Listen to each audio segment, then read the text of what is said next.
Welcome to H today. Aarogyasri సేవలను కొనసాగించాలని ఆరోగ్యశ్రీ బకాయి పడ్డ 2,700 కోట్ల రూపాయలను వెంటనే విడుదల చేయాలని సిపిఎం పార్టీ ఆధ్వర్యంలో కర్నూలు జిల్లా కలెక్టర్ కార్యాలయం ఎదుట ధర్నా చేయడం జరిగింది.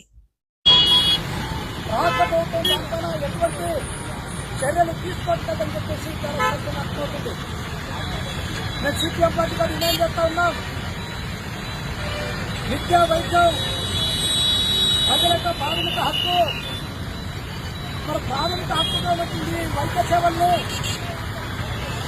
ఎందుకు విడుదల చేయట్లేదు ప్రజలకు సమాధానం చెప్పాలని చెప్పి మేము కోరుతా ఉన్నాం.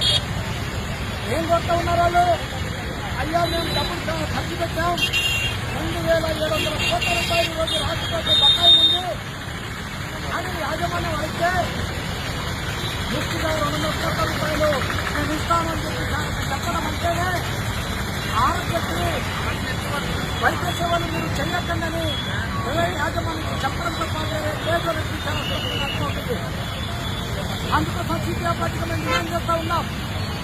రాష్ట్ర ప్రభుత్వం తక్షణమే 2,700 కోట్ల రూపాయలు ఏదైతే ఆరోగ్యశ్రీ బకాయిలు ఉన్నాయో ఆ బకాయిని తక్షణమే విడుదల చేయాలని చెప్పేసి సిపిఐ పార్టీగా మేము డిమాండ్ చేస్తా ఉన్నాం.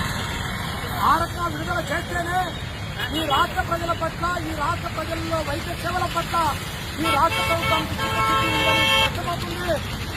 ఆ రకంగా విడుదల చేయకుండా గొడవలు పెట్టి 200 కోట్లు ఇస్తాను లేదు 300 కోట్లు ఇస్తానంటే ఆ రకంగా వైద్య సేవలు ఆపడం తప్ప లేదు. అందుకోసమే తక్షణమే రాష్ట్ర ప్రభుత్వం ఈ నిధులు విడుదల చేయాలని చెప్పి డిమాండ్ చేస్తాం.